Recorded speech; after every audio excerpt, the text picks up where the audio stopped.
Jay, I want to ask you about a common objection that I hear from some of my Muslim friends that I'm trying to witness to.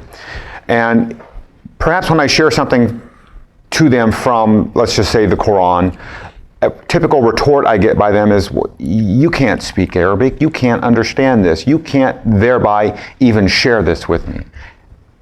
How do you answer that kind of argument when you hear that? I throw it right back in their laps. And How so? Well, very quickly, if you say that I can't speak Arabic, I would suggest that that means 85% of all Muslims can't speak Arabic either. Therefore, how can they go to a book that they don't even understand? So explain that to us. 85% can't if you look speak at the Arabic. Muslim world today, only 270 million Muslims are Arabic speakers out of 1.8 billion. That's only 15% of all Muslims speak Arabic. 85% do not speak Arabic. Are you suggesting that none of them are good Muslims then? None of them can read the Quran? If they cannot speak Arabic, then how can they be a good Muslim? Any more than you're saying that I should have to be able to speak Arabic in order to understand the Quran or even to have a conversation. I thank God we don't demand that of people who read the Bible. Absolutely. This is written in Hebrew and Greek. Do we demand they read it in Hebrew and Greek? It would be anathema, it'd be stupid. But also, it's also suggesting, much like the former argument we had, if you can only read it in this mother tongue, then what's use of it for me today? And that suggests to me that this book is only for the Arabs, which is exactly what the Quran makes that claim. There are 5 different references in the Quran that said that this is an Arab book for the Arab people in the Arab language. Now, if you do a historical study on that, it gets even better, because when you go back and see when the first Quranic manuscripts were introduced, they don't get introduced till the time of Abdul Malik and his son Al-Walid. Al-Walid came to power in 705. The earliest manuscripts we have for any Quranic material don't appear till 705. They're all from Al-Walid and later. And he is the son of Abdul Malik, who was the great Arab reformer. He is the one that came to power in 685. He is living way up in Damascus. Odd that he be living in Damascus, for he is the greatest of all the great men. In fact, all the Umayyads lived in Damascus. Why aren't they living in Medina? Why aren't they living way down in Mecca? Why aren't they living in the Hijaz? They're living 1,200 miles further north. But what's fascinating, the Umayyads have been in power since 661. He comes into power in 685. They've actually been in power since 649, because that's when Jerusalem, Basra, Baghdad, Damascus, Jerusalem, all these major 5 cities of the Levant come under their control. So let's say 40 years these Arabs have been in power. But they don't have any reference point. Though they control all the land from Spain to India is under their control by the time Abdul Malik comes to power. So they own all that land from India to Spain, yet they don't have a prophetic line.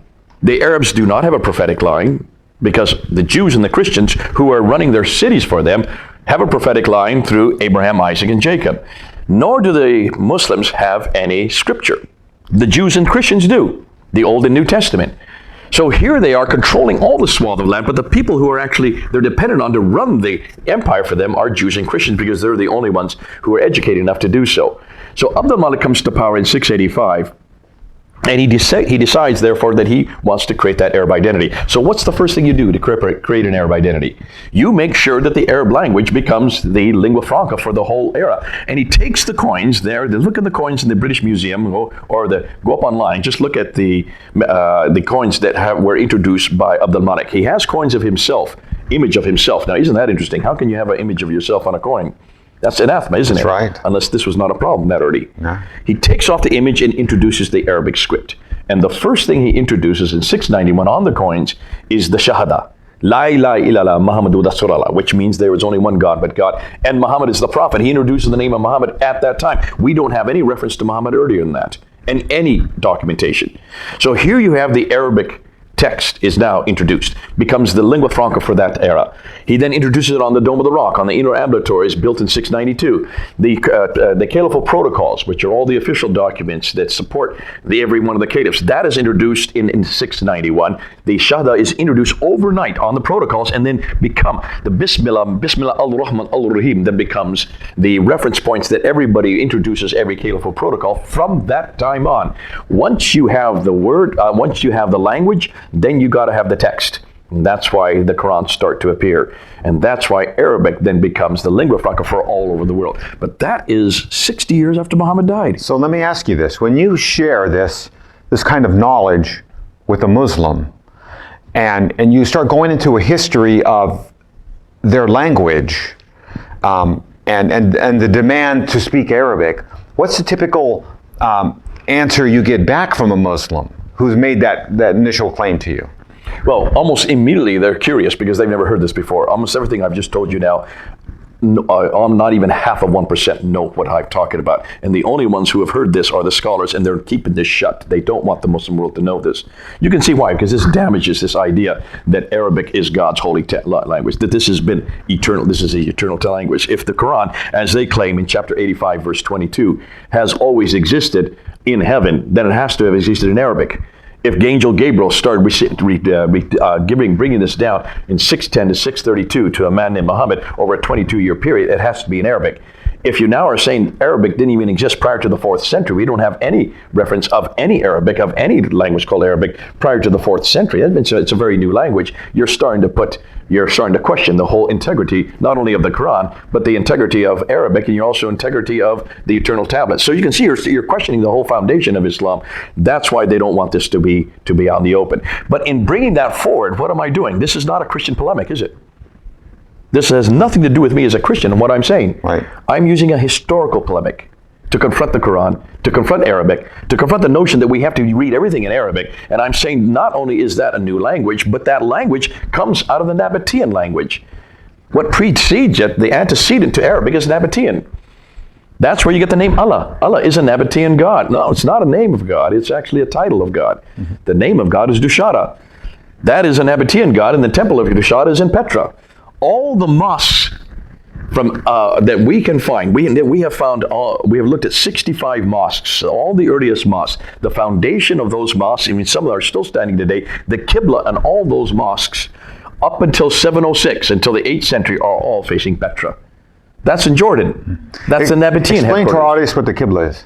Qibla is the direction of prayer that every Muslim must pray. Mm-hmm. So if you're praying in any mosque anywhere in the world, you have a compass that creates the Qibla wall. It's always the longest wall, and that's the way, and any mosque you go to has a mihrab, which would be a niche that's in the wall that goes towards Mecca.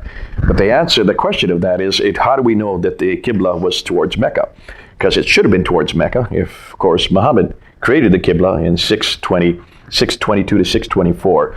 In chapter 2, verse 145 of the Quran, the Qibla is decided from Jerusalem down to the place of the Prophet. We assume that's Mecca.